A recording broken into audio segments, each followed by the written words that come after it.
Esto es El Cernidor. Otros ya te contaron las noticias. Nosotros te contaremos la verdad. Conduce Álvaro Alfonso, Amodio Pérez y Horacio Lampariello.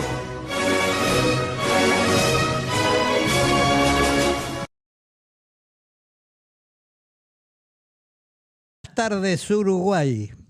Con la presencia de Álvaro César Alfonso, Horacio Mario Lampariello, la asistencia técnica de Javier Carballo y quien les habla, Héctor Amodio Pérez, se pone en marcha el cernidor número 181, correspondiente al día 27 de marzo de 2025. Antes de dar lectura a un documento que aporta más información acerca de la manipulación de la historia del MLN, documento que ha sido ignorado por parte de la academia y publicado parcialmente por el dúo de humoristas Alberto Silva y Nelson Caula, vamos a reproducir un audio que nos envió Rubén Sánchez, que es el primer periodista al que pude conceder una entrevista cuando estaba preso en prisión domiciliaria en casa de Jorge Marius en la calle Ramón Anador. Así que, Javier, adelante. Termino, que me había entrado una llamada. Él Yo tuve una entrevista con él, donde tengo una foto, una sola foto que saqué, porque a mí no me gustaba sacarme foto con nadie. En su apartamento. No compró un apartamento en La Habana, compró un apartamento en Manhattan, en la 57 Street y Tercera Avenida, ¿sí? Y Tercera Avenida, en pleno Manhattan, en la zona más cara de Nueva York. ¿Entiendes? Digo, que él se haga el comunista y todo eso, ¿por qué no se fue a comprar un apartamento a Cuba? ¿Por qué no se fue a La Habana a vivir? ¿Por qué no? No, él se compró. Y seguro que lo debe de tener todavía, el apartamento. De esto hace años. Yo lo dije en la radio, ¿no? O sea, si me apuran, busco la foto y la tengo en algún lugar, pues todavía él está sentado con los pies cruzados, con un pantalón corto, una camisa blanca, o algo por el estilo así. Y otro que tenía un apartamento también en Manhattan, que yo fui a pelearlo, fue Rodríguez Camuso. Rodríguez Camuso también tenía un apartamento en Manhattan. Era vecino de Víctor Hugo Morales, pero Víctor Hugo Morales tenía... O sea, Rodríguez Camuso nunca se hizo el comunista, pero este desgraciado sí. Es una vergüenza para nosotros. Bueno, quería decirle esa anécdota nada más. Bueno, como ven, Víctor Hugo Morales no queda muy bien, según la opinión de nuestro amigo Rubén Sánchez. Sin comentarios. Esto refiere, don Amodio, al video que pasamos el lunes pasado, en donde teníamos las dos caretas de Víctor Hugo. Los dos videos. Los dos videos, donde él alababa a los militares en la dictadura, iba a jugar al fútbol con ellos, comía asado junto a su hermano en varios cuarteles. Y luego cuando alababa al régimen cubano, esto fue hace menos de 4 o 5 días atrás. Bueno. Clarito. Vamos al grano. Vamos al grano. Lo voy a poner en situación antes de leer el documento. Cuando Henry Engler, alias Octavio, fue al local de la calle Juan B. Morelli para consultarme acerca de la liberación de Bardesio, hablamos acerca de la situación interna que se vivía en el MLN en esos momentos. Fue entonces, ante mis dudas y mis planteos, mis sugerencias, que me planteó la conveniencia de escribir una nota para el Ejecutivo, entonces formado por el mismo Engler, Julio Marenales, que había sustituido a Fernández Huidobro, y Mauricio Rosenkopf. Sendik seguía haciendo de la suya en el interior, fuera del control del Ejecutivo.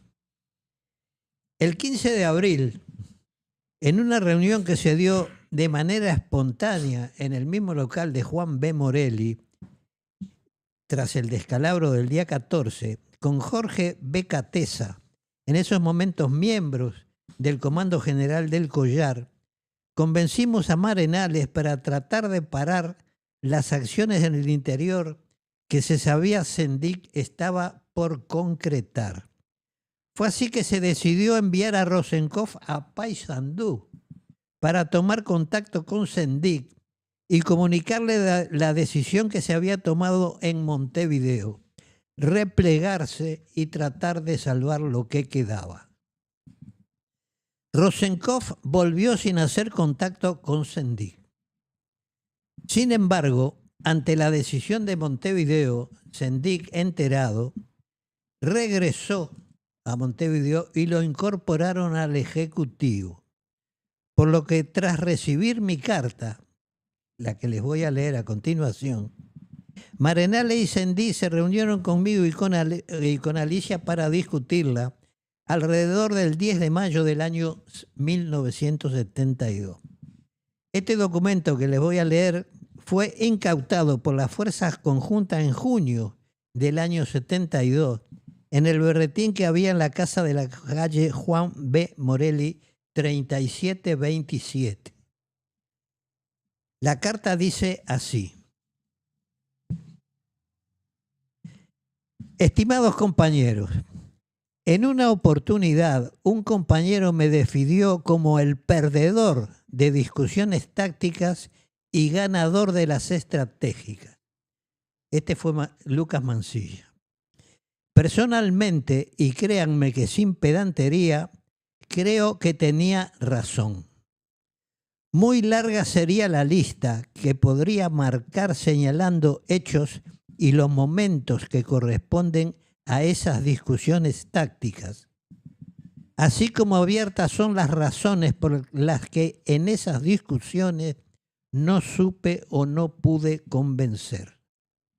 Falta de claridad en la discusión y falta de voluntad para defender cosas de las que estaba profundamente convencido. Sé que muy larga también debe ser la lista de errores cometidos por mí que ustedes podrían confeccionar.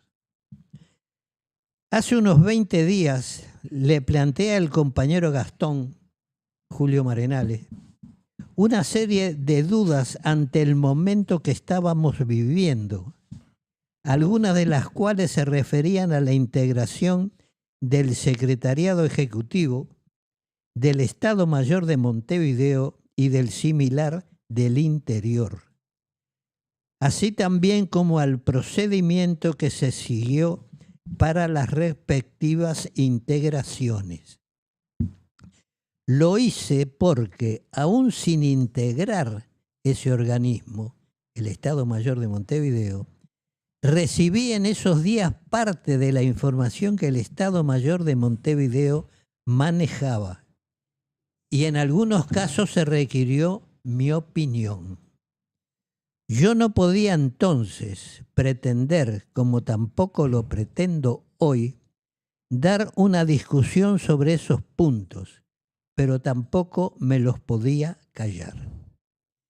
El jueves 4 de mayo, año 72, en una reunión con Octavio, Henry Engler, que quedamos en continuar el domingo 7, reunión que no se pudo dar, lo poco que conversamos ha servido para convencerme de la inutilidad de esa discusión, ya que las cosas que se han decidido y yo no soy quien para pretender que ante mis dudas esas decisiones sean rediscutidas. Así como tampoco me creo en el derecho de restarle a ustedes el tiempo que la discusión de esas dudas les insumiría, pero tampoco, como dije, me las puedo callar.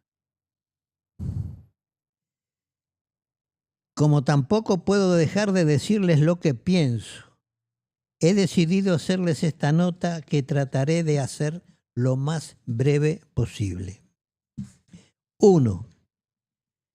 Creo que fue un error la integración del secretariado ejecutivo con 3 compañeros que a mi juicio tenían propensión a alejarse de la realidad interna de la organización.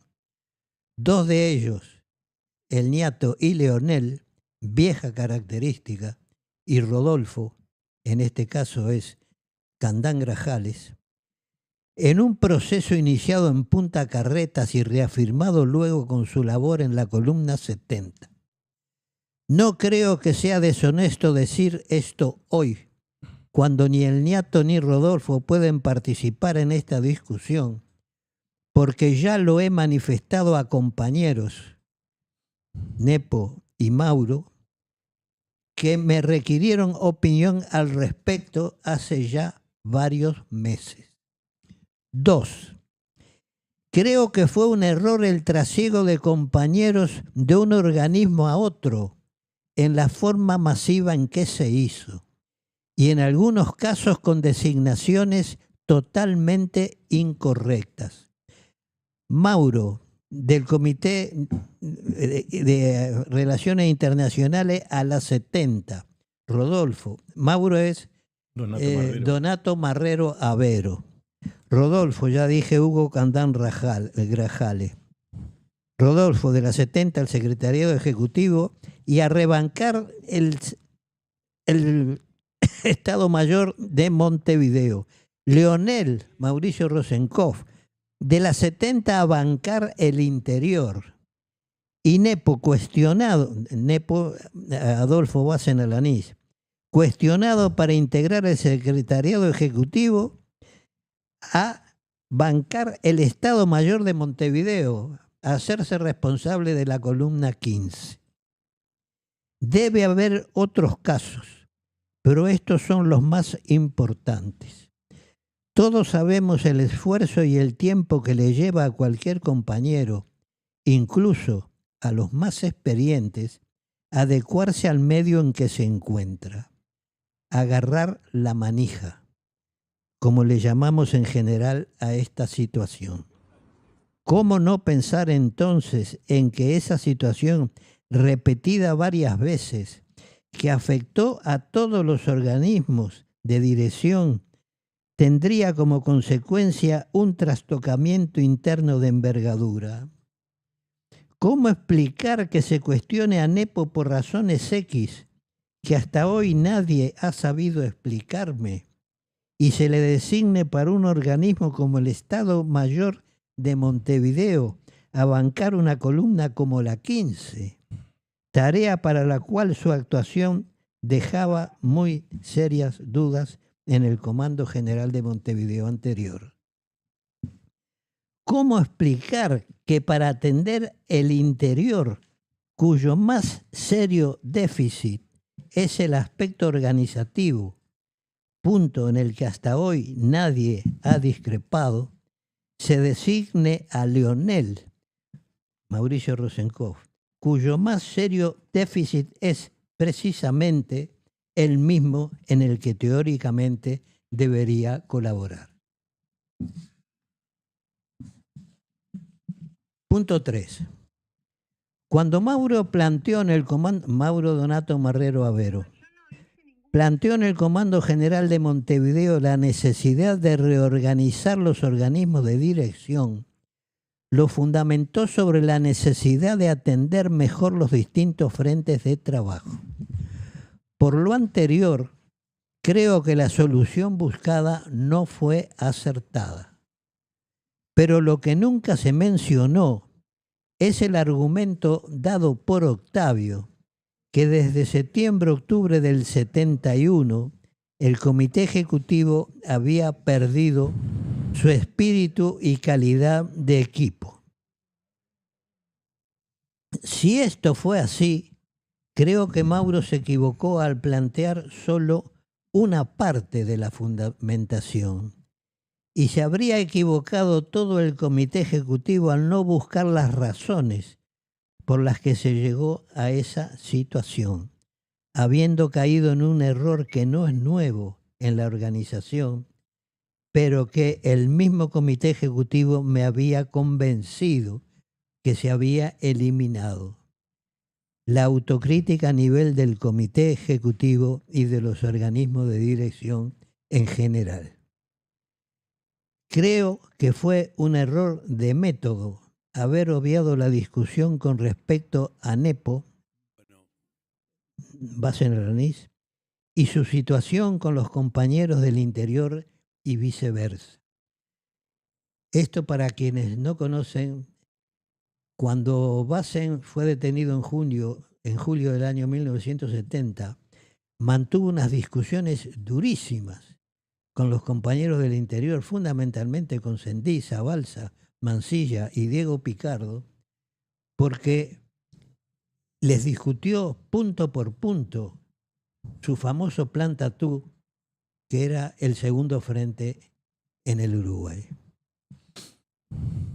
Creo que fue un error de responsabilidad de todos los compañeros de dirección la ida al monte de los compañeros del interior, no solo en su aspecto táctico en sí, sino en su faz organizativa y de apoyo. Se dieron a partir del 14 de abril una serie de caídas humanas y materiales que afecta, a mi juicio, de forma fundamental, toda la actividad y los planes de la organización.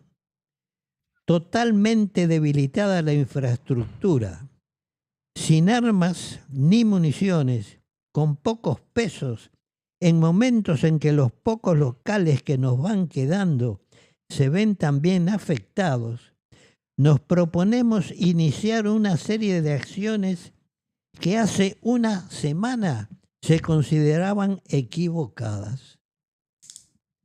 Todo el Estado Mayor de Montevideo, incluyendo a Gastón y Octavio, Marenales y Engler, yo incluido, considerábamos equivocadas esas acciones en el interior y se vio la necesidad de pararlas, cosa que no se pudo hacer por problemas prácticos, pero que todos entendimos debía discutirse muy a fondo con los compañeros del interior, fundamentalmente con el compañero Rufo, Raúl Sendic.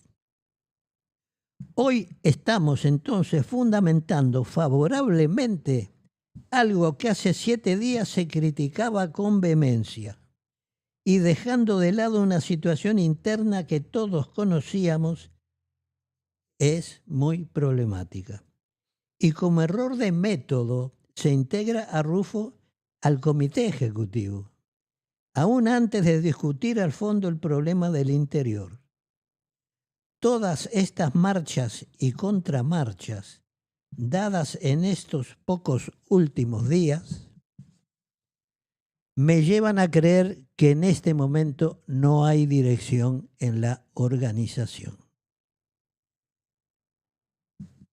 ¿Por qué creo que es equivocada la línea en estos momentos? A, por la situación interna, ya está planteada, desastrosa. B, porque ya sea por maniobras, por oportunismo o por temor, hemos quedado aislados. Salir otra vez al enfrentamiento, cuando además serán sin duda muy aislados y casi indiscriminados, será no solo fortalecer la derecha si nos golpean, sino terminar de aislarnos, dándoles a nuestros aliados del Frente Amplio la excusa que esperan para darnos la espalda. Si la situación interna nos fuera favorable, el punto B no tendría importancia, por lo que entiendo que la situación interna es la cuestión fundamental. Es que Sendic ya había planteado la represalia contra las Fuerzas Armadas, que derivó con las acciones del 18 de mayo. Postdata. Al plantearle mis dudas a Gastón, ya dije Julio Marenales, él creyó que de ser posible era mejor discutir mis dudas, dado que yo estaba al frente de un servicio y era difícil rendir bien en esas condiciones. A pesar de que se dice que se me había dado la baja en el mes de marzo, El comité ejecutivo en la persona de Candán Grajales me comunicó al día siguiente de la segunda fuga, o sea, el 13 de abril, en el mismo local de Juan B. Morelli donde se reunió el comité ejecutivo. Dejo constancia que de los 4 miembros del ejecutivo, el único que me saludó fue Candán Grajales. Me comunicó que yo estaría al frente del servicio de inteligencia, no el servicio de información, el servicio de inteligencia, que tenía una proyección diferente a un simple servicio de recolección de información. No me voy a extender en esto, pero había grandes diferencias. Yo le planteé a Hugo, a Candán Grajales, que antes de decidir mi integración teníamos que discutir acerca de todas mis dudas, acerca de cómo iba la marcha del MLN. Evidentemente que es así, pero yo fui capaz de cumplir con las tareas en momentos en que mis dudas eran tantas y tan profundas como las de hoy. Sin embargo, creo que la decisión con la relación a mi encuadre debe depender de ustedes. Cualquier decisión en ese sentido, creo que conviene tomarse antes que yo entre a funcionar. Esto es la carta que el dúo de humoristas formado por Alberto Silva y Nelson Caula publicaron como mi carta renuncia. Como puede verse, lejos de renunciar, yo lo que estoy tratando es de reencauzar al MLN. No se pudo. La verdad que no hubiera podido nadie en ese momento. Yo hice el esfuerzo. El lunes voy a traer un documento que gracias al compañero nunca bien valorado Álvaro Alfonso ha conseguido, que es la fundamentación de pasar a la ofensiva del MLN. Documento elaborado por Eleuterio Fernández Huidobro y que echa por tierra todas las mentiras que Eleuterio Fernández Huidobro estuvo contando con relación al 14 de abril y a la responsabilidad que le cupo a la dirección anterior al 16 de marzo del año 1972. Es un documento muy extenso, a lo mejor lo vamos a conocer en 2 o 3 programas, pero realmente vale la pena porque es otro documento que la academia ha ignorado. Yo tengo una duda que se me genera. Cuando el MLN decide relevar a alguien, siempre los relevos los ejecutaba el comité ejecutivo. Claro. ¿Y cuántos integraban ese comité ejecutivo? 4. 4. Entonces, el sistema democrático de debate de por qué, si esa persona era eficiente o no era eficiente, no pasaba por ningún lado más que por esos 4. No, podía pasar por el comando de la columna respectiva. ¿Era el que pasaba el informe? ¿O algo de eso? Depende. Depende. Si era un miembro del comité ejecutivo el que iba a ser trastocado, el comité ejecutivo decidía e informaba a los comandos de columna. Uh-huh. Es que no era una organización, no es una organización democrática. No es democrática. No es Más democrática. bien ustedes no creían en el sistema. No, nos guiábamos por el centralismo democrático. Se discutía internamente todo lo posible. ¿Cómo realizaban esas discusiones? A nivel del organismo. O se ampliaba ese organismo, se consultaba con los... ¿Con cuánto lo ampliaban? ¿Con 10, con 20? Y sí, podía ser. O sea, podía asambleas ser. Masivas son imposibles por la tipología de imposible. De organización que son. Con todo en Marquetalia llegamos a reunirnos un par de veces, alrededor de 20 integrantes del MLN. Era una duda que yo tenía, la verdad. Ahora, usted sabe que yo estoy muy atento a todo esto, y Alvarito es un tipo bárbaro, pero ocupa mesa como loco. Nos tiró un plano ahí arriba que yo no sé si hasta no nos está complicando la imagen. No se han quejado los televidentes porque estaban atentos a lo que usted leía, pero cuénteme, don Álvaro, ¿y ese mamotreto? Ese es un plano de la obra de Arasatí. Si la corren 30 para allá, 50 para el otro lado, todas las alternativas que pueda haber. Yo Bien. se lo mostré a usted y Sí, lo vio, sí. ¿eh? Yo sí, me lo mostró, sí, pero digo, no va a inundar el rancho el hombre. Ahí No, se no. puso los lentes, atento. Sí. ¿Puedo empezar? 3 minutos. No, 3 No, minutos. usted me dijo ¿no dijo 3 minutos un No, rato? sobre lo otro, sobre Ah. el humo, Bueno. sobre el humo amplio, Bueno. un ratito. Sí. Como hemos estado hablando de la cárcel del pueblo, Ajá. ¿qué pasó el mismo día, digamos, pero en horas del mediodía, luego de que cayera la cárcel del pueblo? ¿Cuál fue la reacción del gobierno de Bordaberry? Poco se conoce de eso, ¿no? Es cierto. Bueno. El 27 de mayo de 1972, después del mediodía, en una sala de la residencia del Prado de Montevideo estaban todos los invitados. Casi al unísono elevaron las copas de cristal conteniendo champán y sintieron de fondo la voz de Juan María Bordaberry, presidente constitucional y de facto entre 1972 y 1976. Los felicito, dijo. Los presentes se dispusieron a brindar, pero fueron interrumpidos abruptamente por el entonces mandatario. Señores, no dejen símbolos. Eso hay que destruirlo. Regálenle el terreno al arquitecto Walter Pintos Rizo, o sea quien sea, con la condición que lo demuela y haga un edificio de 20 pisos, sostuvo Bordaberry en forma imperativa al ensayar un breve discurso. Walter Pintos Rizo es un reconocido constructor y que fue ministro de Obras Públicas del Partido Colorado y falleció en el 2003. Hizo una pausa, estamos hablando de Bordaberry, para dejar que sus palabras penetraran en el auditorio y en un tono enérgico insistió: sáquenselo de arriba. De lo contrario, eso va a quedar como un símbolo y con el tiempo los guerrilleros lo convertirán en un lugar de peregrinación. En la madrugada de ese 27 de mayo había caído la llamada cárcel del pueblo, hasta ese momento reducto inexpugnable que reflejaba el poderío del MLN.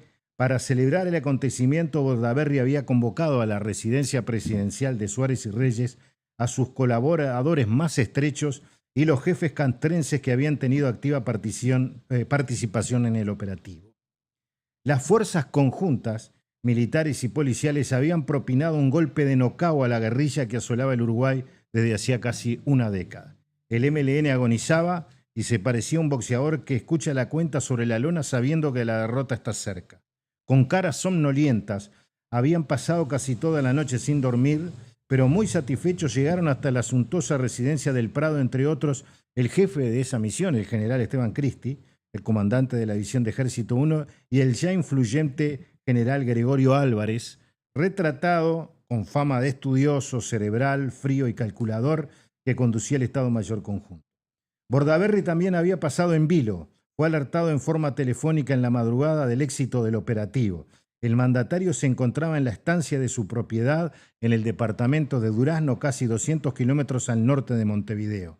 Sin medir su seguridad personal, había llegado a la capital con las primeras luces del día en una vieja avioneta. Lejos de seguir el consejo de Bordaberry, los militares evaluaron primariamente convertir el local en un museo para mostrar las aberraciones de la guerrilla y finalmente optaron por transformarlo en un centro de operaciones durante la dictadura entre el 73 y el 85. Y usted quería saber, y seguramente los televidentes también, cómo fue que removido Bordaberry, ¿no? Eso era lo que yo quería. Bueno, pero no me diga que lo otro no le estuvo- gustó. Estuvo muy bien, sí, brindaron y todo. Está bien, estaban contentos. Había caído la cárcel del pueblo, ¿no? O sea. El 12 de junio de 1976, a media mañana, Bordaberry intentó telefonear desde la residencia del Prado. El aparato no funcionaba. De inmediato intentó con otro teléfono, levantó el auricular y la línea estaba muerta. Entonces quedó paralizado. Consciente de su debilidad, reaccionó a los pocos segundos. Se percató de que los mandos de las Fuerzas Armadas habían dado el paso. Ya no era más el presidente de la República. No le habían ni avisado. Sí, la sociedad creada con los militares en febrero del año 1973 tras el pacto de Boy-Solanza había terminado. El día anterior, el general Eduardo Subía le pidió directamente la renuncia en medio de una dura reunión que mantuvo Bordaberry con los mandos castrenses. El 12 de junio, Bordaberry salió al exterior de su residencia y comprobó que la guardia, que dependía de las Fuerzas Armadas, lo había abandonado. En cambio, la policía seguía la orden. Llamó al comisario policial encargado de la custodia, conociendo ya el desenlace. Hizo que fuera saludado por sus hijos. Fue un momento muy emocionante, recordó el expresidente, cuando conversamos con él, ¿no? Sí, cuando lo entrevistaste. Ahí está. A continuación decidió despedir al edecán presidencial de la Fuerza Aérea. Puede irse, usted no se comprometa, le dijo. Poco después se irrumpió el jefe de Blandengue, la guardia militar que custodiaba al presidente. La orden de los mandos castrenses era muy clara. La familia de Bordaberry no podía salir de la residencia del Prado hasta nuevo aviso. El depuesto presidente montó en cólera. No hagan eso. Está bien que yo permanezca aquí, pero no retengan a mi familia. Dejen salir a mi señora y mis hijos. Si mis hijos sienten que están presos, los van a odiar toda la vida. Y yo no quiero eso, acometió mientras miraba al oficial directamente a los ojos. Los generales, tras cabildear, más tarde resolvieron que los hijos de la familia Bordaberry podían salir y entrar a la casa presidencial, pero él y su esposa debían quedarse allí hasta que los generales lo consideraran conveniente. 3 días después de ser depuesto, Bordaberry, el 15 de junio de 1976, se reunió el Consejo de Estado. Se destacó que un compañero del cuerpo, Alberto De Micheli, había asumido la presidencia de la República, pero no hubo ninguna mención política de lo ocurrido 72 horas atrás. 10 días después, el 22 de junio, el consejero Daniel Rodríguez Larreta hizo una encendida defensa de Bordaberry, si bien esbozó que no compartía los lineamientos políticos del depuesto expresidente de eliminar los partidos por las corrientes de opinión. Estamos hablando que estaba hablando del Consejo de Estado, ¿no? Sí. El signo, y miren lo que dijo, el signo ampliamente positivo dejado por su administración, se refiere a la de Bordaberry, acosado por sus adversarios políticos aún antes de asumir su investidura, cuando se pretendió enlodar el fallo de las urnas, nunca quiso hacerse eco de los agravios ni relegar sus responsabilidades. En el primer año de su mandato se puso fin a las depredaciones de los sediciosos. En junio del 73, visto la imposibilidad de varias de las modalidades prevalentes en la gestión del Parlamento, que amenazaban consumir en el más desenfrenado caos para preservar los fines esenciales del Estado y la nación, con el apoyo de las Fuerzas Armadas y el más vasto consenso popular, disolvió las cámaras. Prefirió así quebrar su investidura constitucional a consentir que la República quedara al garete. Se inició un constructivo proceso cívico-militar de recuperación nacional donde su gravitación aparece decisiva.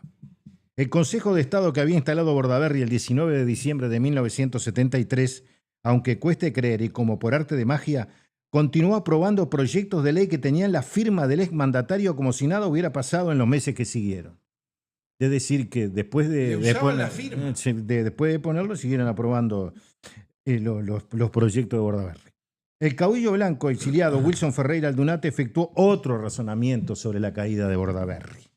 Al comparecer en las sesiones desarrolladas en el Congreso de los Estados Unidos, sostuvo que la decisión de las Fuerzas Armadas buscó amortiguar la noticia de los asesinatos de Selmar Michelini y Héctor Gutiérrez Ruiz. Y ustedes se preguntarán, porque el acto institucional número 4 estableció que quedaban proscriptos todos aquellos que habían integrado listas en las elecciones de 1966 y 1971. Y se cubrieron, hicieron un poquito para atrás. Seguramente los televidentes se preguntarán, ¿y Bordaberry también fue proscripto? Miren lo que pasó. Con la caída de Bordaberry, los mandos castrenses, especialmente el general Álvarez, insistían en descabezar a los políticos de los partidos tradicionales, Colorado y Blanco, con el fin de que apareciera gente nueva para dirigir las históricas colectividades. Bordaberry era uno más, al igual que Wilson Ferreira Aldunate, Jorge Valle, Carlos Julio Pereira, Julio María Sanguinetti o Jorge Pacheco Areco, que también estaba proscripto, entre otros. Así lo establecía el Acto Institucional 4. Aquellos dirigentes políticos que fueron candidatos en las listas de las elecciones nacionales de 1966 y 1971 no podían ejercer actividades políticas. Resulta difícil tragarse que Bordaberry fuera proscripto por los militares, pero hay que digerirlo. Si no, veamos lo que ocurrió en los años 80. Una tarde golpeó la puerta del apartamento del expresidente en la Avenida del Libertador y la calle Uruguay el entonces ministro del Interior, general Hugo Linares Brun, estrechamente ligado al Goyo Álvarez. Tras los saludos de rigor y un breve intercambio de palabras, el militar leyó la resolución por la cual se le había aplicado a Bordaberry el acto institucional número 4. Este fue difundido el 1 de septiembre de 1976. Prohibía por el término de 15 años las actividades políticas. Los ciudadanos que lo quebrantaran si gozaban del cobro de una pasividad serían sancionados con la privación de hasta 1/3 de ese ingreso por un mínimo de 6 meses y hasta un máximo de 2 años. A los que estaban en actividad se le aplicaría el decreto ley 10.388, el Estatuto del Funcionario Público.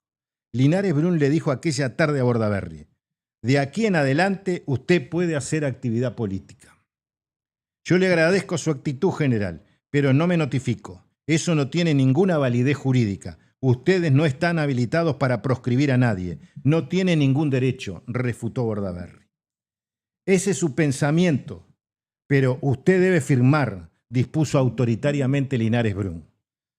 Mire, si quiere dejarme proscripto, me deja. Yo no firmo nada. No tengo por qué notificarle. Se dio por terminada la conversación Bordaberry, que molesto le pidió al militar que se retirara de su domicilio.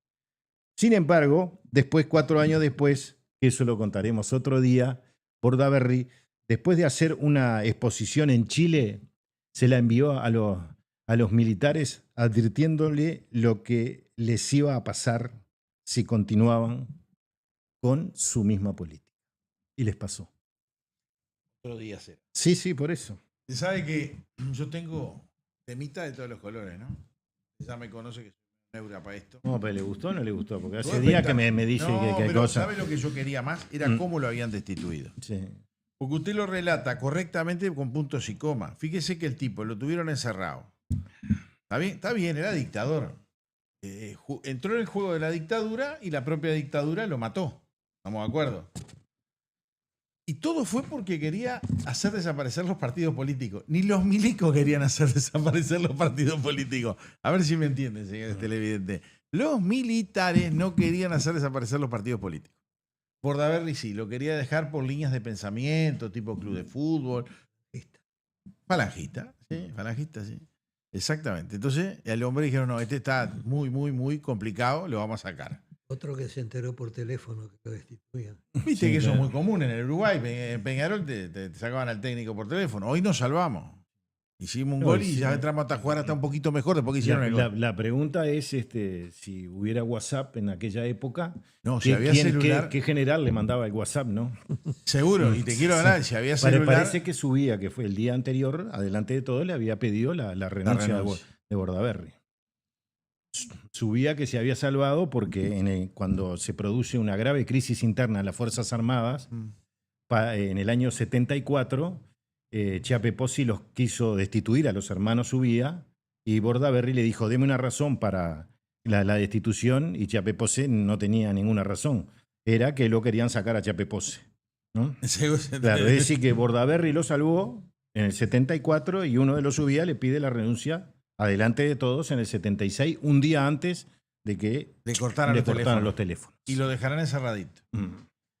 Interesante. Bueno, así es la historia. Pero por lo menos se empieza a conocer de un lado y del otro, que eso es lo más importante. Vio que está el tema famoso de las... ¿Cómo era? El tema de las bombas. ¿Vio eso? Las amenazas de bomba. Sí. Entonces la gente ya no sabe qué decir. ¿Qué pasó? ¿Qué no pasó? Espere que la estoy buscando. Ah, acá está. Acá lo tengo. Dice, la Policía Nacional envió un mensaje tras la amenaza de masacre en Laudelar y de bombas en los shopping. Entonces, el gobierno tuvo que sacar al número 3 del Ministerio del Interior a dar su versión. Y yo voy a relatarla, qué es lo que dice, y voy a dar mi opinión sobre la conferencia de prensa, muy formal, ¿no? 4 policías, y creo que el otro era un civil, un asesor ahí, dando el informe. De la Policía Nacional, dice, emitió un mensaje a través de su jefe José Manuel Azambulla, luego de la amenaza de masacre en la Universidad de la República, UDELAR, que provocó una serie de suspensiones y evacuaciones en las facultades este miércoles, así como una serie de amenazas de bomba en centros comerciales de los últimos días. Azambulla dijo que estos hechos han alterado un poco la paz pública y generado situaciones de alarma en algunos puntos. En ese sentido, descartó que una persona haya ingresado armada a una sede del UDELAR este miércoles, como indicaba un rumor infundado. Por otro lado, Azambulla explicó que la Policía Nacional está siguiendo los casos muy de cerca, dijo, en conjunto con la Fiscalía, pero advirtió que este tipo de investigación tiene su tiempo. Bueno, lo que dijo el hombre hasta ahí es que había una denuncia y que la estaban siguiendo, lo cual debe ser lo más normal que debe hacer la policía y la Fiscalía. Por otro lado, dice Azambulla, explicó que la Policía Nacional está siguiendo los casos. Bueno, eso fue lo que dije. La Policía Nacional está preocupada y abocada a la investigación. Bien. Sentenció el jefe, que dijo que el objetivo final es lograr la identificación del autor o los autores de estas acciones. Hasta ahora viene diciendo lo más normal del planeta Tierra que debe hacer la policía. En este sentido, envió el mensaje de que este tipo de conductas tienen sanciones y son irresponsables. Bien. Finalmente no descartó, pero tampoco aseguró que las amenazas están vinculadas a un grupo en particular. Todas las hipótesis se están investigando, Leo. No dijo nada el hombre. Debe ser buenísimo Azambulla. Creo que lo obligaron a armar una conferencia de prensa para justificar el tema este de las amenazas de bomba. Yo voy a dar una opinión muy personal. Las primeras 2 amenazas de bomba fueron en el Montevideo Shopping Center. Cerca del Montevideo Shopping Center están las torres, ¿no? Uh-huh. Y en esas 2 torres está la embajada israelí. Ya hace unos años atrás había aparecido un paquete sobre Avenida Luis Alberto Herrera, en donde dijeron que era una bomba y hicieron una amenaza de este tipo para activar y probar las defensas, que técnicamente son los propios servicios extranjeros que hacen todo ese tipo de pruebas. Por supuesto que no le avisan a la policía, porque si no los tenés que echar del país, ¿no? Por meterse donde nadie lo... Pero es muy normal. Creo que esta vez, para disimularlo, hicieron 2 veces en el shopping, después empezaron a decir que fue en la Facultad de Derecho, en la de Psicología, empezaron a tirar para todos lados. Porque si de vuelta en el Punta Carreta Shopping Center, es una opinión mía. No quiere decir que no haya algún loquito suelto. ¿Ah? Siempre hay unos cuantos locos en todo el mundo y en el Uruguay también. Mi opinión que son los servicios extranjeros, servicios de inteligencia extranjeros, que están probando las defensas a ver cómo reaccionan sus propios grupos de seguridad. Que por supuesto hacen un mal gasto de dinero de la población y distraen a los bomberos, a la policía, toda la historia, ¿no? Era lo único que yo quería decir sobre esto, porque realmente hace como 4 días que se ve que no hay noticias, le están dando bombo y rebombo a este tema. Al extremo que a este hombre le hacen decir en una conferencia de prensa lo más obvio de todo que debe decir la policía. Hay una denuncia, lo está estudiando la Fiscalía, esto lleva tiempo y hay penas para los que hagan este tipo de cosas. Muchacho, no tenés que hacer una conferencia de prensa para decir eso. Yo creo que la situación es bastante complicada. Tengo un par de videitos que quiero ver, que son interesantes, que se refieren... Hay uno que es el que el presidente... Porque salió el otro día en Canal 4 que un movilero dice, no, porque encontramos al presidente de la República almorzando con el secretario de la Presidencia, Sánchez, en un restaurante ahí de la Ciudad Vieja. Esperamos que terminara de almorzar y cuando salió lo fuimos entrevistando porque volvía hasta la Torre Ejecutiva. Entonces uno dice, pero mira qué suerte que tuvo el hombre, cómo buscó el dato, ¿no? Y yo le voy a decir otra opinión muy personal mía. Este tema está todo orquestado. No solo, digo, yo no sé si lo hacía también la calle Pou o no lo hacía la calle Pou. Lo hizo varias veces. Claro, pero digo, el tema es bien simple. Va a generar un poco de movimiento. De simpatía. De simpatía. Y hay un video que lo filma un transeúnte del otro lado de la cámara. Porque hay un video en donde aparece el periodista y él va hablando, Orsi, le van haciendo preguntas y siguen caminando. Yo quiero ver el video visto desde la otra óptica. que es mucho más interesante. Lárguelo. Bueno, ahí lo que está viendo es a Sánchez con el brazo derecho llevarlo enganchado de la mochila al cameraman para que no se cayera porque va caminando para atrás. Hace de ayudante. Esto es la demostración. Vení, yo te llevo, vos andás filmándolo. Es en el país que vivimos. Con esto estoy diciendo que la calle no lo hiciera. Y sí, capaz que lo hizo también. Y no sé si una vez, 2 veces, 3 veces. Pero todo el mundo hace pan y circo para los canales de televisión, que lamentablemente lo único que hacen esos canales de televisión es jugar con la imaginación del pueblo. El 25 de este mes, el presidente de la República, y fue titular en todos los diarios, y se llama Andújar, celebra el primer Consejo de Ministros desde que asumió como presidente. Lárguelo porque yo después tengo alguna claro, cosita para en el decir. encuentro, dice, participan los 14 ministros junto a la vicepresidenta de la República, Carolina Cose, el secretario de la Presidencia, Alejandro Sánchez, y el prosecretario, Jorge Díaz. También está presente el director de la OPP, Rodrigo Arín. Bueno, muchachos, 25 días para juntarse en el primer Consejo de Ministros, estamos en el horno. No tienen una ley para votar, un decreto para aprobar, no tienen nada. Dijeron que había que cambiar todo, o bastantes cosas en el país porque estábamos mal. Yo no digo que no haya que hacerlo. Bueno, sí. Yo creo que hay que hacer muchas cosas. Pero si esperaste 25 días para juntar a los 14 ministros, y le preguntaron los periodistas, ¿ustedes la primera vez que se juntan? Bueno, sí, nos habíamos juntado todos antes de asumir. Largue el video. Lo están pasando el video. El video de... Perdón, acá me equivoqué yo, entonces no le pedí. El video que Orsi Sánchez va llevando al... ¿Lo están pasando? Es cortito, ¿viste? Ahí lo vio la gente. ¿Y el otro? Y el otro que le voy a pedir es el que está haciendo la conferencia de prensa para informar del tema del Consejo de Ministros. Ahí está. Hay que escucharlo. Bueno, buen mediodía. Como se estarán dando cuenta, del equipo de 4, resolvimos que viniéramos nosotros 3. Chiflados. Orsi, Cose, Sánchez. ¿Lo podemos hacer? Que sos genial cuando hablas en difícil y no decís nada.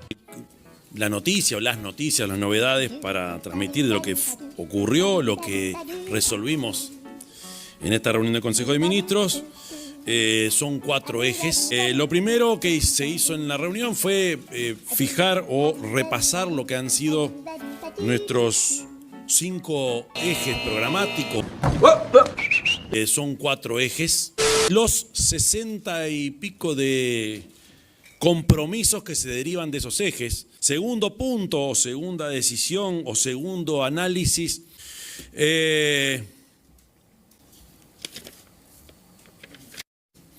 Así que ahora... Habla bien, la concha. Los 5 puntos o 5 ejes programáticos, el tema Neptuno, el tema Casmo, el diálogo social y esto que dije recién, y no nos haría posible, no nos hace posible seguir avanzando con una luz en el horizonte, sino que... Sácalo, doctor, después seguimos. Ay. No va. Bueno, como vieron ahí, con el humor que se manejan en las redes sociales, lo que estaban viendo era la presentación de Orsi, que es bastante mediocre para explicar lo que habían estado hablando en el Consejo de Ministros. Eso es lo que uno lo escucha y dice, este tipo viene que no sabe dónde está parado. ¿Vos querías decir algo de eso? Hablaron de 2 temas centrales, ¿no? Es como humo amplio esto, sobre el tema de la seguridad social y sobre el tema de Arasati. ¿Qué dicen las bases programáticas del Frente Amplio? Bueno, esos famosos ejes. ¿Cuáles son las frases? Tiempo de esperanza, tiempos de la gente. Un país de bienestar para todos y todas. Un país soberano en una nueva situación mundial. Un país integrado, la riqueza de la diversidad territorial. Un país que asume la perspectiva interseccional de género como transversal y generador. No dicen nada. Pero Con respecto al tema de la seguridad social, esto dicen las bases programáticas. Quiero ver a ver si lo van a hacer. El gobierno del Frente Amplio implementará una solución para los trabajadores que se afiliaron a la SAFAP sin estar obligados y en determinadas condiciones que fueron cambiadas en las leyes 20.130 y 20.209, perjudicando a miles de ellos. Todo ello sin perjuicio de la reforma integral de la seguridad social comprometida por el Frente Amplio. La reforma integral es esta comisión para que no pase nada. En el marco del diálogo se propone revisar todas las cajas jubilatorias y reformarlas en base al acceso igualitario a la seguridad social. Todas. ¿Lo harán? Le adelanto una cosa. Ujú. El ministro Odone dijo que él no le quiere dar plata a la caja profesional. Sí, pero sí le da el casmo. Bueno, ahora vamos por la de Bueno. Campo. Se deberán generar las condiciones para el acceso a la jubilación a los 60 años de edad, manteniendo los estímulos y la capacitación necesaria para que quienes quieran seguir trabajando puedan hacerlo. Es decir, acá habla de los 60 años, ¿lo van a hacer? Impulsar un sistema de seguridad social con 3 pilares: solidario, no contributivo, si ya lo tienen, ¿no? ¿Qué van a hacer con las reparaciones pecuniarias? ¿El Estado va a seguir pagando 60 millones de dólares por año? Y porque ya después del informe del Tribunal de Cuentas es que no se sabe a veces a quién le están pagando, que quiero ver si eso lo van a revisar.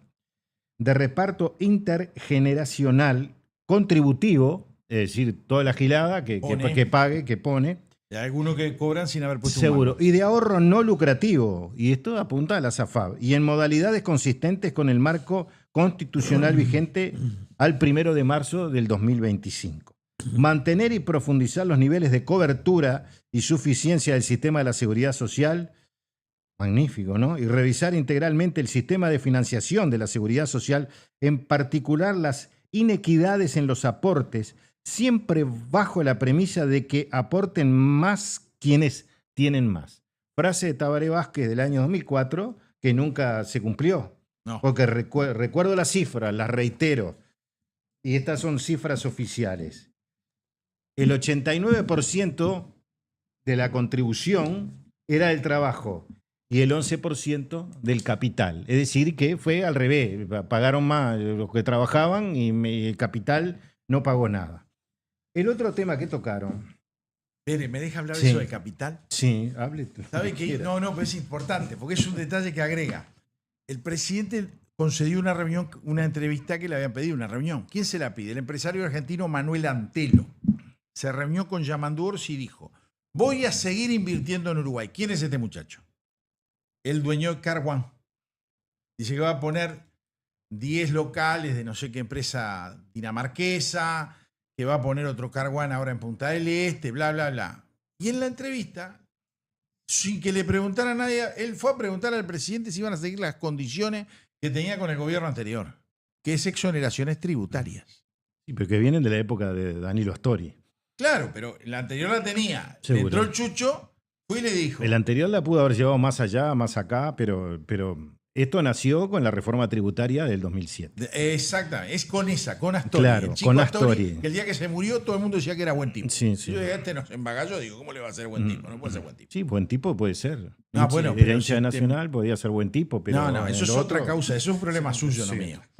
Entonces, resultado, el hombre dijo que le van a mantener las mismas condiciones. O sea que el presidente de la República recibió un empresario que lo fue a preguntar o a increpar o a consultar directamente, que se lo dijera en la cara, porque si no se pelaba.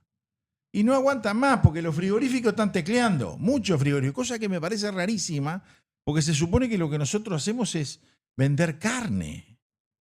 Ahora resulta ser que los frigoríficos están todos fundidos. Y yo ya veo este lío. Van a salir a pedirle plata a Papá Estado. Papá Estado no es el presidente solo. Es usted, yo, don Amodio, don Javier. Va a poner la chancha acá para bancar todos esos líos. La estoy viendo venir, ¿eh? Yo la veo fea. Lo dejo seguir porque quería No. tocar ese tema de los empresarios. Están Pero cediendo más que antes. Sí, la pregunta es, Eh, ¿van a hacer con la seguridad social lo que dice acá? Deberían hacerlo, es su base programática. Bueno, y con respecto al tema de Arasatí, Sí. hay que reflejar una cosa. Cuando se le dice que todo es muy caro, Sí. bueno, ¿qué hizo el Estado en este caso, el gobierno anterior? Con los capitales, con las empresas privadas que se supone van a construir Arasatí. ¿Quién asume los riesgos? Privados. ¿Quiénes ponen la plata inicialmente? Los privados. ¿Quiénes le sacan los problemas al propio Estado, al propio gobierno? Porque de repente la gente no conoce que una inversión pública, por ejemplo, hacer una represa y otras cosas que le aumentan la calidad de vida a la ciudadanía, para la contabilidad del Estado es déficit y se contabiliza como déficit. Es decir, que la obra de Arasatí es un déficit para el Estado. Claro. Bueno, y entonces todo esto, y después ¿cómo termina? ¿Y qué hacemos? Pero yo quiero que me cobres menos. Es decir, claro. Es la chancha de los 5 Sí, reales. claro. Nunca estamos conformes con esto. No, por eso. Otra cosa. La obra no cuesta 900 millones de dólares. ¿Cuánto cuesta? El ministro de Ambiente está mal informado. No, la inflan a bueno, veces. sí, pero la obra cuesta 787 millones de dólares. Después, sí, hay que seguir pagando el mantenimiento, pues son 13 millones de dólares anuales. Y a eso es la cifra. Pero si nosotros comparamos esto, los 787 millones, con la inversión de 300 millones, da 2, y algo, ¿no? Que es lo que hay que pagar. La inversión claro. de 300 millones de dólares, ¿de qué? De la obra, porque la obra cuesta 300 millones, pero si usted la financia tantos años... Sí. ¿Credisol paga? No, claro, no paga. seguro, porque el dinero cuesta. Tiene intereses. El Está. dinero Pero es mejor tiene expli- intereses. Es mejor explicarlo así. Seguro. Ahora, si nosotros comparamos eso con las PPP del Frente Amplio, que hicieron carreteras, escuelas, CAIF... Pero no hicieron muchas, ¿eh? Bueno, pero no, Fueron el tren central, todo eso, el costo fue de 2.000 millones de dólares. Y se van a pagar 6.000. Es Claro, decir, porque- y sí, pero a ver, pero tampoco, muchachos, yo voy a decirle algo que es real. tampoco lo dicen. Un día, mire, le voy a decir que usted se lo dije a usted, o se lo dije el otro día, pero no se lo dije a Modio. Un día tenemos que hacer un pedido de información pública. Yo quiero saber qué gasta el Poder Ejecutivo y los ministerios de Economía, Poder Ejecutivo y Ministerio de Economía, con las calificadoras de riesgo estas internacionales que son las que nos ponen las notas y vienen y nos dicen, ustedes son A, B más, B menos, Sí, yo sí. qué sé, C, D, no sé ni qué cuerno es, y que según esa calificación que nos ponen estos tipos, que ni uruguayos son, ni sé ni quiénes son, en base a eso nos prestan la plata con más o menos interés. ¿Está bien? Según el riesgo país que tengamos. Ahí está. ¿Estamos de acuerdo? Mm. Yo quisiera saber si no pagan por eso. Sería interesantísimo. Sí, cómo no. Porque si, mire que eso debe... Hay varias cosas para preguntarle a la Cancillería. Pero, ¿me entiende? No, pero esto es Ministerio de Economía. Sí, a la Cancillería y Ministerio de Economía, a los dos. Está bien, pero acá hay un negocio redondo. Los tipos esto lo hacen gratis. Mm. Que nadie les paga a estos señores por hacer todos esos estudios de la exportación de un país, de lo que consume un país. ¿De dónde? ¿Cómo lo arman? ¿Gratis? ¿Que hacen benevolencia con todos los países del mundo? Yo creo que cobran. Y si cobran, papá, esto es como los informes de Carrera, Charles Carrera. Ahora dicen que el tipo es inocente, Sí, no. que hizo un acto de bondad. Y salió el expresidente de Peñarol, Jorge Barrera, a decir que era un disparate que había que archivarlo. Y ¿saben una cosa? Todos esos grandes abogados, grados 4, 5 de la República, les pagan para hacer esos informes. Le cobran a sus clientes y dicen lo que el cliente quiere, no lo que realmente deberían decir. Porque si el tipo le regaló plata a una persona para taparle la boca, dice, no, pero no se la sacó a nadie porque entonces la pagó el Estado, pero eso sí, pero se Sí, pero devolvió. no supimos nunca quién tiró el tiro. Nunca. Y ser responsabilidad de Carreras. No, se sabe. Sí. Sí, bueno, pero... Pero no lo llevaron en cana. seguro, Ni claro. lo llevaron a declarar, que es peor todavía. Mm. El hombre le gusta esas cosas que andan por ahí, ¿cómo era? Eso que veíamos en el Río de la Plata, que usted se queja 2x3, lo de las lanchas que se le caen los bultos. Ah, sí, claro. Nadie habló más de eso. No, ¿no? no. Nadie habló de las lanchas que se le cayeron los bultos. Las Que la corrieron. Armada las corrió. Las corrieron y nada más. Y dijeron, porque el informe de los marineros fue correcto. Tiraron, Tiraban bultos. Bueno, no eran pescaditos. Voy para esa zona. Bueno, vaya. Polder de Arasatí. Explique lo que es el polder. El polder es un reservorio, Juan un reservorio de agua. Ahí está. Que se usa. La pileta, como dice. La pileta. La pileta. Exacto, sí, que una sirve pileta. para Una los pileta días grande. que el agua viene complicada, usan esa agua que ya está Es dulce. claro. envasada y es agua dulce. No, es agua dulce. Recuperada. Claro, el costo del polder son entre 20 y 25 millones de dólares. Ahora, si usted, está todo acá, ¿vio? Sí. Si usted corre la toma para más arriba, ¿no? Sí, 80 kilómetros más arriba. Seguro, la llevamos por allá Para que por el sea más dulce, Riachuelo. para que sea más Seguro, para llegar, llegamos allá al Riachuelo. La obra cuesta más de 100 millones de dólares más. De diferencia. Seguro, la subida. diferencia. Claro. No solo por Los cañitos no son finos, no es una manguerita 3/4. No, claro. Una manguerita de jardín Y, no y es. una, y una de las cosas más caras es el transporte de los caños para llegar al país. Y después también hay un gasto de energía muy importante porque usted tiene que bombear de 80 kilómetros hasta Varias zona. reservas de bombas. Para los salados, volvemos a reiterar porque lo siguen escribiendo, lo siguen diciendo. Desde febrero del 2023 no hubo ninguna instancia más de salinidad en la zona. Sí, por la Facultad de Ingeniería. Se mantiene hasta ahora. Hubo un televidente que me pidió ese informe. Que si usted me lo puede proporcionar, sí, cómo no, gustosamente yo lo puedo subir. Usted bueno, me lo acá, deja, me lo manda. Mire, acá está todo. Bueno, está, pero después me lo piden los televidentes. Sí, bueno, se pero cabrean los tigres. sí, bueno, pero se lo dejamos. Por eso se lo hago en público, yo lo conmino. Bueno, después ayer en el acto del Frente Amplio. Pero me sacó de los temas. No, pero déjeme terminar. Ayer cuando el Frente Amplio, Pereira dijo que el gobierno estuvo mal en firmar y vamos a hacer casupá porque es un... Bueno. Está bien que le hagan casupá, pero yo a esta altura Bueno, no me pero opongo que la hagan. ¿sabe qué es? No me importa, que gaste plata. Es tirar plata al cohete, hay que hacer casupá. No, porque son no, más reservas. pero mire, no, pero es solo para emergencia. Y ya volvemos a decir, el río Santa Lucía da 700.000 metros cúbicos. Y no da un metro más. No, claro. Y entonces los técnicos de OCE dicen que la zona metropolitana va a precisar en el 2040 840.000 con picos de 900.000. Es decir, que hay que buscar otra fuente. A ver si alguien lo entiende. Salió a hablar una señora cuando fueron a manifestar ahí, que con todo respeto, no sé quién le habrá dicho esa burrada. Ella dijo lo más campante, dijo, no porque la obra de Arasatí no cubre a Montevideo, pero no se hace para...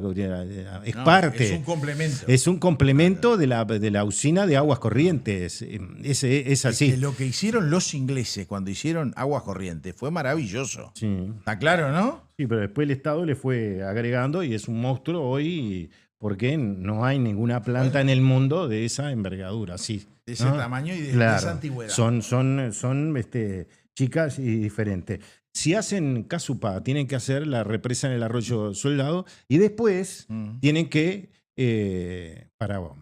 porque si no sería solo de emergencia, pero usted si precisa más agua, si recoge 700 pero precisa 800 por una eventual sequía, irremediablemente tiene que agrandar la planta de aguas corrientes. Entonces, no es solo hacer casupá. Además.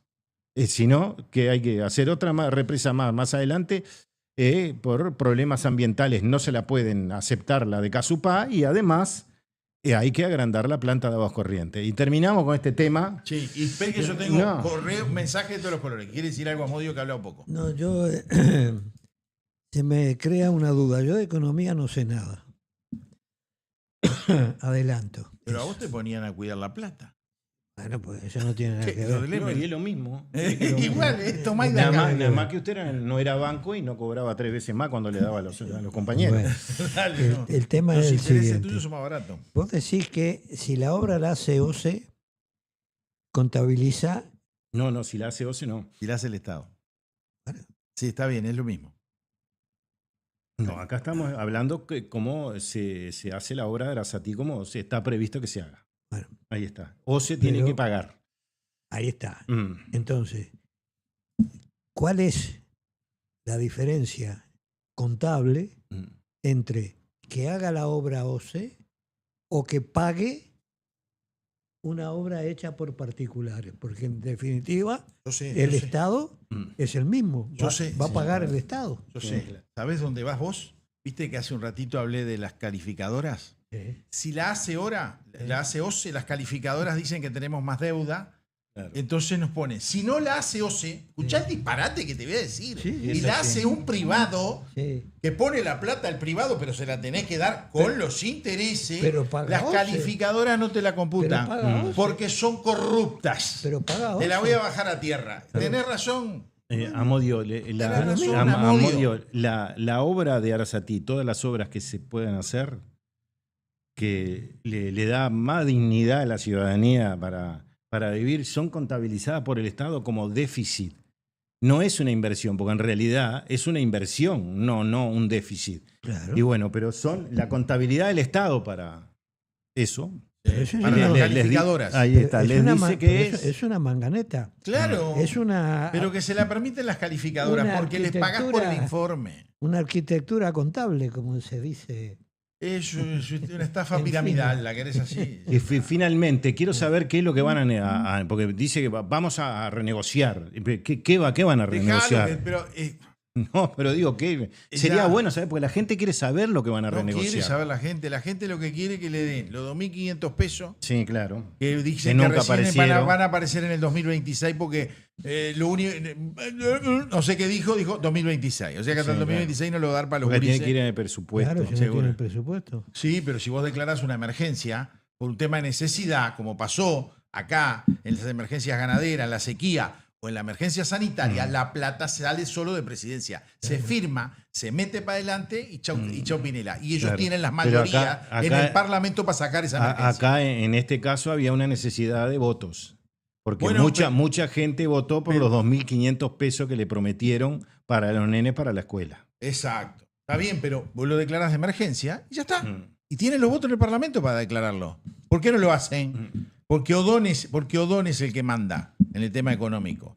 ¿Está bien? Y a ver, una de las grandes cosas que hacen los grandes capitales, los grandes bancos interamericanos de desarrollo, el FMI, todos eso, designan a los ministros de Economía.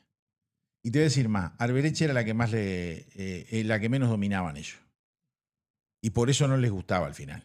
Porque Arbereche le cedía más al presidente, que en el último caso es el que la pone, ¿no? Le dice, usted va acá, si no la quiero la saco, ¿no? Son un resorte directo del presidente de la República. Arbereche era la única tipa con coherencia. Esa sí era coherente. Tengo algunos mensajes referidos al tema de la bomba. Mire, de Twitter. Dice, último momento. Se acaba de evacuar el PIT-CNT. Hace minutos se recibió una amenaza de pala. Ya lo agarran para la joda. Claro. Escuche, es tan simple. Después tenemos otro, acá el 776 dice, vinieron todos de traje hoy, están para un café con cernidor. Un lujo esta noche. Para cantar un tango. No, yo no. Yo vine de remerita y con un calor bárbaro estoy. Paso Severino en unos años más ya se satura, no da el agua. Manos a la obra, dijo.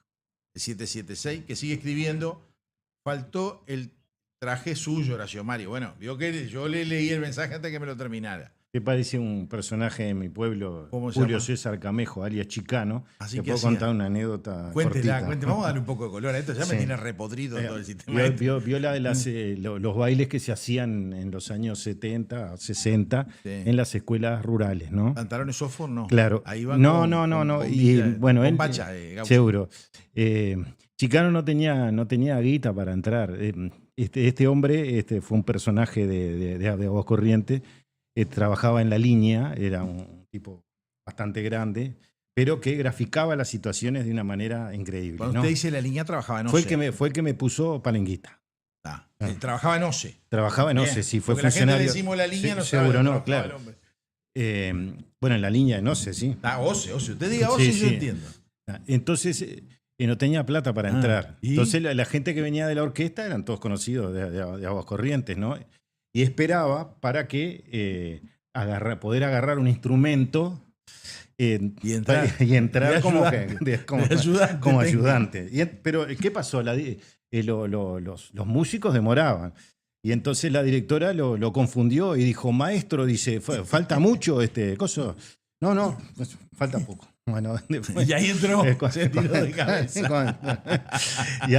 Cuando llegó... Era baile de escuela, entonces, seguro, escuela rural. Claro, escuela rural. Cuando llegó, manoteó un instrumento y la miró y le dijo, si te he visto no me acuerdo. Y se metió para el baile. Sí, maestro, adelante. Acá dice el 121, dice que nos ha comprado un libro. Cuando me mandan el libro, si me lo pueden firmar. Con todo gusto, 121. Con o sin traje. No, este no fue el del traje. No, este no, es el acá. 121, que no es el que va a Posito. Este termina en 121. Sí. Después acá tenemos el 986, dice, es lamentable las cantinflescas manifestaciones de nuestro flamante presidente. Es la expresión fiel de un gobierno que ya tiene todo resuelto. No hacer nada y dejar todo como está. Me gustó esa frase. Acá tenemos el Marcelo. Buenas noches a todo el equipo. ¿No se acuerdan cuando Astori le dieron el premio internacional como mejor ministro de Economía o algo similar y resulta que la publicación que se la dio tenía a entes públicos publicitando en ella? Sí, es verdad. Y pagan por eso. Es muy, muy común eso. Dice, no se olviden del documento de la CNT. No nos olvidamos. Don Amodio cumplió con el trabajo de escanearlo y aprolijarlo. Lo tengo yo en mi poder, pero un tema de tiempo y no lo he podido enviar, pero se los voy a mandar a todos los televidentes. Seguramente mismo Marcelo que me mandó una foto de la fachada de la Universidad de la República con un cartel hablando que en Argentina son 30.000 desaparecidos. Un gran disparate que ese cartel esté en la Universidad de la República. Primero porque es mentira, ¿no? Sí. Es una gran mentira. No, pero reconocido por los propios Kirchner, ¿no? Claro, no. La última lista de 8.513 fue hecha por la presidenta Cristina Fernández. Pero el otro día salió una grabación. Pero como la vieja es peor que el tuerto, no le hacen caso y le ponen los 30.000. Porque con los 30.000 le vendieron y le pedían plata a Europa. Los europeos, que son terribles fascistas, terribles delincuentillos, ¿sabes lo que hacen? Se lavan las culpas regalándole plata a los del sur y mandándole de vez en cuando algo a los africanos, no mucho. Acá manda el 494. Una pregunta para usted, Amodio. ¿Conoció al coronel Trabal? ¿Era como Gabazo o cambió a medida que hablaba con Jessy Machi y a ustedes? ¿Quién lo mató para usted? Mabel. Postdata, para el señor Alfonso. ¿Es cierto que Wilson Ferreira quiso dar un golpe de Estado contra Bordaberry y los militares no le dieron corte? Lo raro es la amenaza por las bombas al círculo católico. Eso no cierra. Claro, yo creo que la bomba fue para dispersar la situación. Pero con respecto a la pregunta que le hace Alfonso, nosotros tuvimos junto a Alfonso la posibilidad de entrevistar al contraalmirante Zorrilla, que fue de los pocos militares que se trancó contra el golpe de Estado. En febrero... La contestamos en el programa que viene, ¿le parece? Porque no solo fue Wilson, sino que también... Varios políticos más. Varios no. Todos, o casi todos. Yo lo de Trabal sí, también lo dejamos para el próximo. Sí, porque necesitaría una aclaración. Pues ella dice si era como Gabazo. No sé a qué se refiere. Y tal vez por la personalidad o algo. No, o la algo personalidad así. no tenía nada que ver. No, bueno, pero capaz que puede ser tenía eso. nada que ver. Acá el 975 tiene una duda y un temor. Dice, yo temo por una renuncia de este presidente. Porque te quedás con la Carolina. Eso no lo puso, pero lo interpreto. Está clarito el hombre, ¿no? Después tenemos el 771, dice, nací y me crié en Juan Polié y Chaná. Tenía 10 años cuando pasó lo de la cárcel del pueblo. Saludos, Richard, del buceo. Qué importante no olvidar y recordar esos tiempos de penurias y colas para el querosene, leche, etc. Qué buen programa, gracias. El 511, bueno muchachos, gracias, saludos a los tres. El oyente Landa Priris, buenas tardes. Dentro de los desaparecidos no habrá ajusticiados por los tupas que no pudieron escapar como si pudo Amodio. Excelente el trabajo de ustedes, gracias. Después tenemos del 814, yo creo que hoy tenemos mucha audiencia, hay que darle bolilla a la audiencia para que se motive. Buenos días, los sigo en YouTube, quisiera me pasaran costo del libro que tienen a la venta. Vivo en Canelones y si me lo enviaran por DAC u otra empresa, saludos, gracias. Con todo gusto. Podemos decir que el libro va a estar alrededor, va a salir de la imprenta alrededor del 10 de abril. El 10 de abril sale. Sí, ya el martes pasado concurrimos como una especie de delegación a Los llevar tres. a los tres. Más allá que el que A sabe llevar plata. sí, más allá que el que sabe del Nosotros negocio éramos ese. nosotros éramos el decorado. El Seguro, que hablaba claro. era el hombre y nosotros éramos el Claro, decorado. porque por su profesión. Exacto. Bajo el subtítulo de pantalla aparece el número de cuenta que está a nombre de Héctor Amodio Pérez, Banco República, para hacer los depósitos. Vale 750 pesos. Y por este medio, que me mandan el WhatsApp, me mandan el comprobante del pago, me envían su dirección, nombre completo, cédula, todos los datos posibles para nosotros podérselos enviar luego, como me pide acá el oyente. Y el lunes podemos mostrar la tapa y la contratapa. Sí. Podríamos, ¿no? Sí. Luego, ¿qué más tenemos? El tema de la intervención de Fiscalía. Ah, sí, eso está brutal. Espere que lo tengo que encontrar. No me apure, que ahí sí se me desparrama el correo. En 30 segundos puedo mencionar algo. Tómese más de 30 segundos. Bueno, porque está. tengo que buscar esto. Ana Ferrariz es la futura presidenta de la JUTEP, ¿no? La Sí. presidenta. Hizo unas declaraciones a búsqueda hoy que son muy llamativas y dijo que en el interior existen prácticas claramente corruptas que parecerían bastante naturalizadas, ¿no?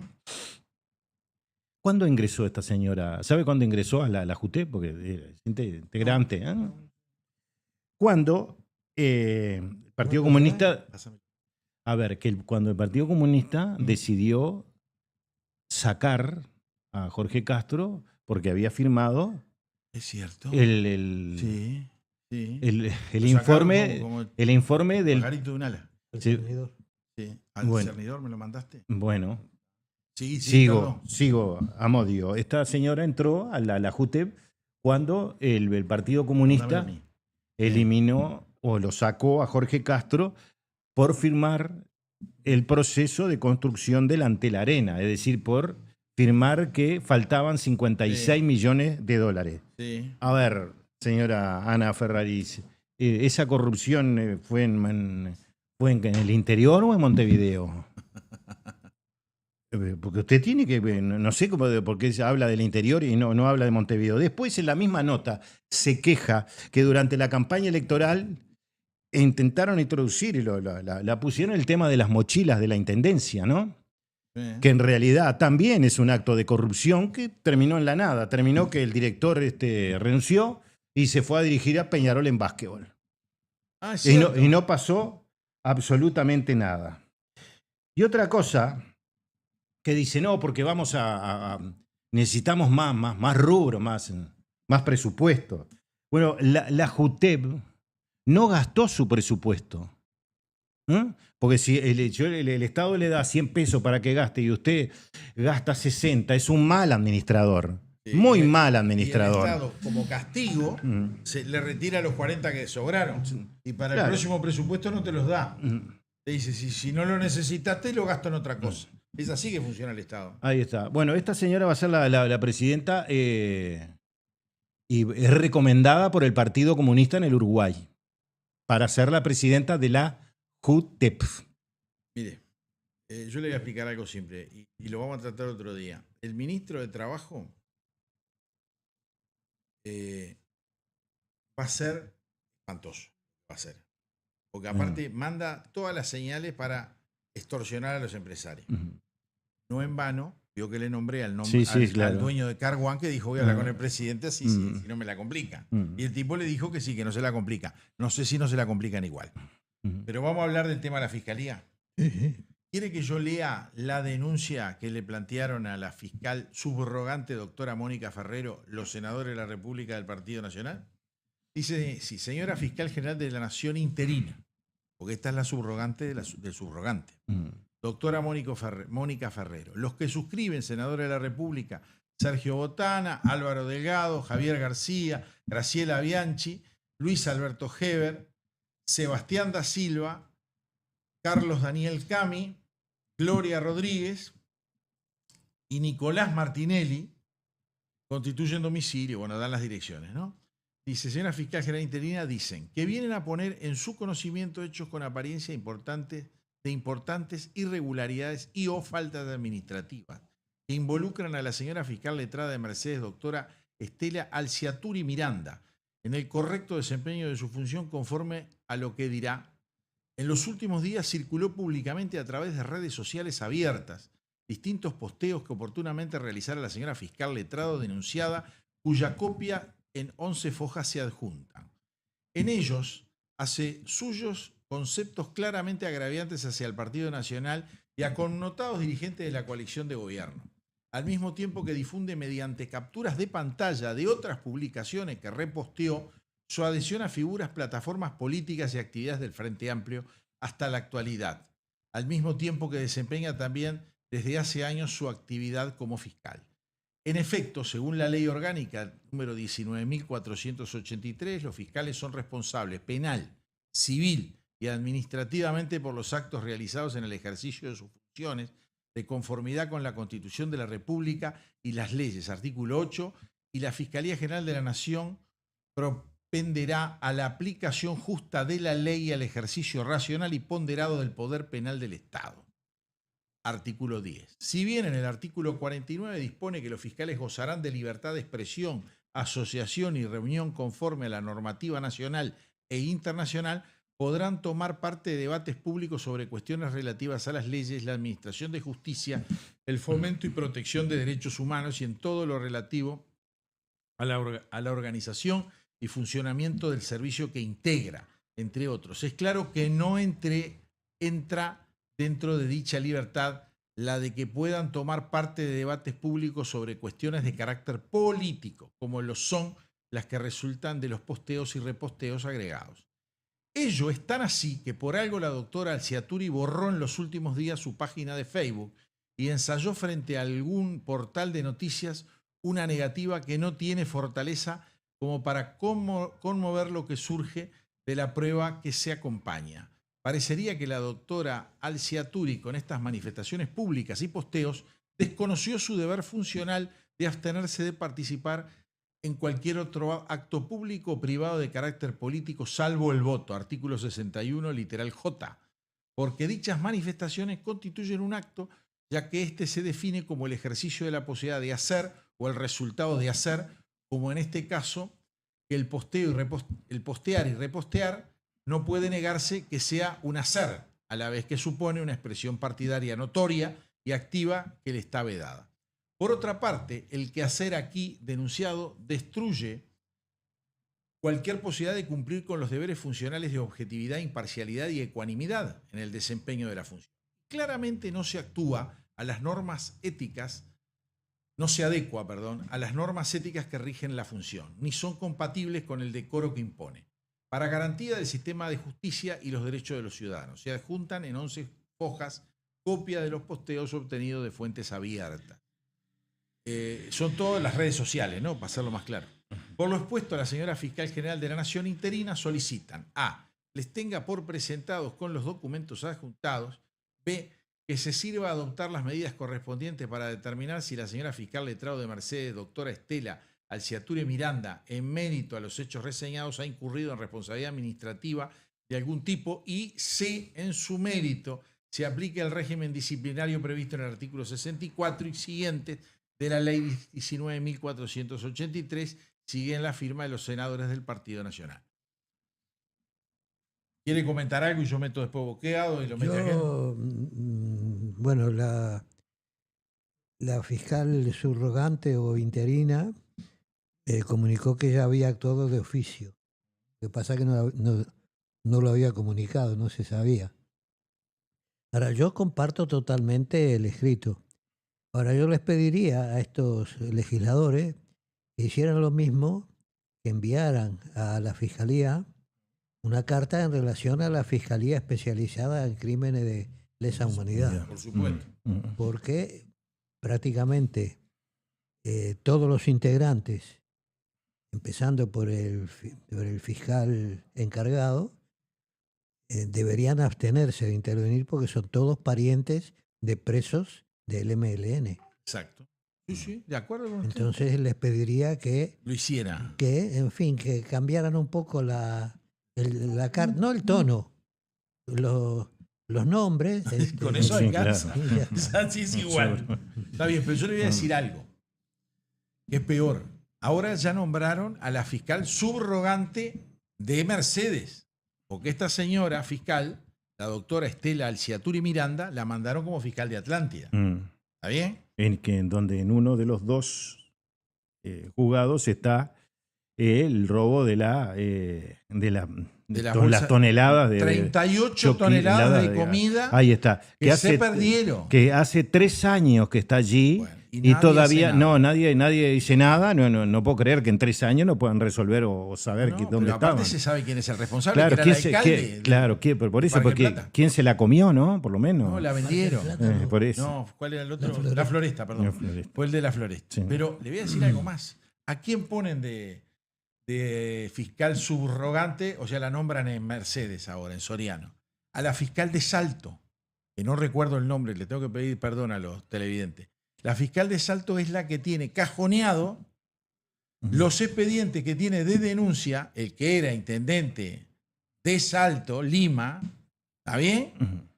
Los tiene cajoneados, en donde hay grabaciones, hay audios de dirigentes de la agrupación de Lima que dice, Lima nos dio los terrenos para las cooperativas, tenemos que militar. Las cooperativas de vivienda les dieron terrenos gratis la intendencia y tenemos que cumplir con el hombre. Cada uno de los cabezas de lista tiene una cooperativa, decía la mujer, así como lo están escuchando. Sí, claro. Es espantoso. Bueno, esa denuncia que se cae de Maduro para adentro, que se lo tenía que chupar al hombre, ir a buscar, esposarlo, engrillarlo, porque le hicieron eso a Besosi, ¿no? Lo esposaron y le encajaron el grisete a los pies. Medio grosero hacerle eso al hombre, ¿no? Yo creo que es una exageración. Cuando lo procesan, ya cuando los llevan a sacar la foto, no lo hace. Ya dijo, ya me alcanzó con la primera parte, para amedrentarlo. Sí, y bueno, y la fiscal esa es la que tiene cajoneado ese expediente. Lima, el que era intendente, tiene más denuncia. Por eso va directo al presidente de los fiscales, el señor William Rosa, quejándose de que son atacados. En realidad, lo conocí en una reunión en la Torre Ejecutiva cuando era alcalde por el tema de las picadas. Sí. Allí concurrió Policía Caminera, la policía, bueno, de distintos sitios del Estado para intentar buscar una solución con respecto a este tema y por supuesto nos invitaron. Este señor se levantó y dijo, yo vengo representando al fiscal de corte, el doctor Jorge Díaz, pero nosotros no tenemos nada que ver. Y yo me paré allí y dije, ¿para qué? ¿Y usted para qué vino? Si no tiene nada que ver, ¿no? Porque creo que todos los que estamos allí, algo teníamos que ver. Algo teníamos que ver. Entonces, cuando él se queja de que los atacan, bueno, usted, ¿por qué no se fija y no nos trae el expediente de Balcedo, de Moravito, los chats entre Susana Pereira y un jefe de la policía, etcétera, etcétera, donde se llevaba a los narcos a tomar el té a San José y G? ¿Por qué no nos traen esos expedientes? Entonces, capaz que ahí empezamos a atacar menos, porque todavía nadie se hizo responsable de que Moravito se fue caminando por la puerta de la cárcel central. No va a haber nadie del Frente Amplio que salga a decir, mire, porque si hablamos tanto de Merced, que está bien que se hable, y ahora no se habla mucho, también deberíamos saber cómo y por qué se fue Moravito. Y también una pregunta para el Poder Judicial. ¿No se puede mandar un exhorto a Italia haciéndole la pregunta, preguntándole, dígame, usted se fue por la puerta, se fue vestido de policía, ¿quién arregló? ¿A quién le pagó? ¿Quién iba a su no lado? va a decir nada, pero no importa. Inténtenlo. Seguro. Mire, yo tengo varias cosas acá. Por ejemplo, hoy veo que mencioné el tema del ministro del Interior, ¿no? Y cómo está funcionando este gobierno. Que yo quisiera que funcionara bien y rápido. ¿Está bien? Eran las cosas que a mí me pasaba también con el gobierno anterior. Era lento. Y algunas cosas no las hizo y me he quejado. Dijo así, Ministerio del Interior prepara Plan Nacional de Seguridad a implementar, entre comillados, seguramente en 2026. ¿No sabían que iban a ganar estos tipos? Sí. ¿No? No, pero aunque aunque Sí. pensara que iban a perder, Tenés que tenerla. tenés que tener el programa y nada menos que de seguridad. Y si el gobierno que entra, si no ganan ellos, el gobierno que entra es medio burro, mira, acá yo tengo esto, capaz que podés tomar algunas medidas. Y ganás votos. Seguro. Hay una cosa que se presentaron que está bien, es que a las motos Sí. le van a poner la fichita para poder identificarlos, ¿no? Claro. Un tag. Yo le daría otra idea, Sí. que es la principal, pero temo que no lo van a hacer. Que es que cuando una moto circule con 2 personas en el vehículo, la policía tenga la potestad de pararlos y pedirle la identificación, que no está mal, porque los delitos con motos son el 45%, ¿no? Sí. Bueno, habría que ver en ese 45% cuánto van 2 y cuánto va 1, ¿no? Porque No es cierto. hasta matan de a 2 Claro, con no 2 puede, en la porque, moto. porque el que va manejando no le puede tirar, no lo Seguro, puede robar. seguro. Lo Ahí usan está, ahí está. Bueno, entonces la policía, y no viola ningún derecho humano, debería otorgársele que en el momento en que observa a 2 personas en una moto, pararlo y, señor, documento. Si Lo no normal. tiene documento, Carga la moto y, seguro, claro. y poneme la Ahí, huella. ahí dactilar. está. Y bueno, yo creo que con eso atajarían bastantes cosas de los delitos pero de mirá ese que 45%. Lo que dijo Negro todavía es peor. Dice, el titular de la cartera, Carlos Negro, dijo que están en la etapa de diagnóstico y diseño, quizás abarque los 5 años de gestión. Y después de esto, loco, cerrá y vamos. Tenemos acá un mensaje que dice, la duda, el 494 que preguntaba si eran parecidos Gabazo con Trabal, la duda es si Trabal torturaba o se ablandó con los tupas y dejó de torturar. Amodio, ¿por qué todos los desaparecidos que aparecen son del PSU y nunca desaparecido que aparecen es del MLN? ¿Los entregó el MLN a los bolches? Da tu Buena opinión. pregunta esa. ¿eh? Sí, claro. Y a veces te cambian los nombres también de los muertos. Claro. Capaz que era un MLN Buena y pregunta. el MLN dice, pero yo no lo voy a reclamar porque estábamos en una guerra y si estábamos en una guerra no reclamo mis muertos. ¿Qué pasó? Sí. En un caso por lo menos pasó que no reclamaban. No quería Sí, reclamar. no, pero ese fue el pacto además. Claro. No reclamar por los muertos. Entonces, los comunistas dicen, hay uno que no tiene nombre, se lo pongo yo. Bomba, gol. Sí. Bueno, ya aclarada la aclarada la duda, no hubo un solo militar que tuviera mando real que se ensuciara las manos. Esa fue tarea de los subalternos. Pero yo la conocía. Por supuesto. Ahí, Por supuesto. Trabal no escapó a esa consigna. Él no torturó a nadie, pero sabía que se torturaba, permitió que se torturara y ordenó que se torturara. La famosa Operación Seibo 302. Y felicitó a Gabazo por esa operación. Que fue recolectar todos los datos finales para llevar adelante el desafuero de Enrique R. Las relaciones internacionales, seguro, los delitos de sangre que estaban sin aclarar. Eran 3 cosas, Amodio, los contactos, las relaciones con los dirigentes políticos, exacto, que era lo principal. Después le faltaban algunas fichas en los asesinatos, quién había estado acá y quién había estado más allá. Y las relaciones del MLN con organizaciones guerrilleras del exterior, especialmente con el tema de Fidel Castro, ¿no? Bueno, esas 3 fue la Operación Seibo 302 y Trabal estaba en pleno conocimiento de la situación, porque además después, en su legajo, felicita a Gabazo, que la llevó adelante. Tenemos mensaje del 175. Insisto, van a tomar agua de la cloaca del Plata. Criminal. Está bien. Todo el mundo tiene derecho a pensar lo que quiera. Marcelo dice, ¿qué me cuentan del honesto Astesiano? Ya pasó por el purgatorio, entró en el frente. Bueno, son 21:05, nos fuimos al cuerno, ¿no? ¿Qué le parece si cerramos el boliche? Sí. ¿Parece Yo bien? creo que es buena hora. ¿Sí? ¿Sí? Nos veremos el día lunes. Les agradecemos Sí. la atención que nos prestan y será hasta el Y próximo venga de lunes. saco el lunes usted, porque si no va a No, quedar. Beto Calora no se puede estar de saco. Yo no sé cómo aguantan ustedes. Pero usted me Esto parece es que muy fue a algún ligero. lado Esto a es- negociar algo. Fue porque está. No, esto es muy ligerito, no Pero escuche, obliga a nada. de saco, Sport, ¿cómo que le dice No, usted? con chaqueta. Chaquetita. Yo Chaquetita, dije porque chaquetita. estuvo Eso- muchos años en España. Seguro, usted. eso, Chaquetita de eso lino. dicen los españoles, Por con eso, chaqueta. tuvo muchos años en España usted. Vamos a tal Con lugar. Walter Correa. Vamos a tal lugar con chaqueta. Con chaqueta. Mm. Si no, no vas. Una formación. A mí me gusta la chaqueta. además, No, está todos bien, los usted días. siempre anda, sí, es verdad. No, hay veces que hay lugares que hay que estar de chaqueta.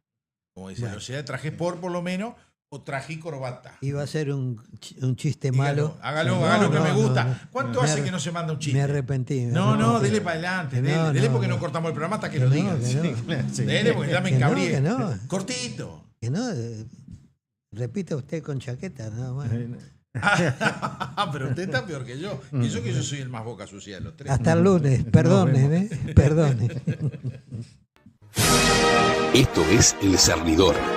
Otros ya te contaron las noticias. Nosotros te contaremos la verdad. Conducen Álvaro Alfonso, Amodio Pérez y Horacio Lampariello.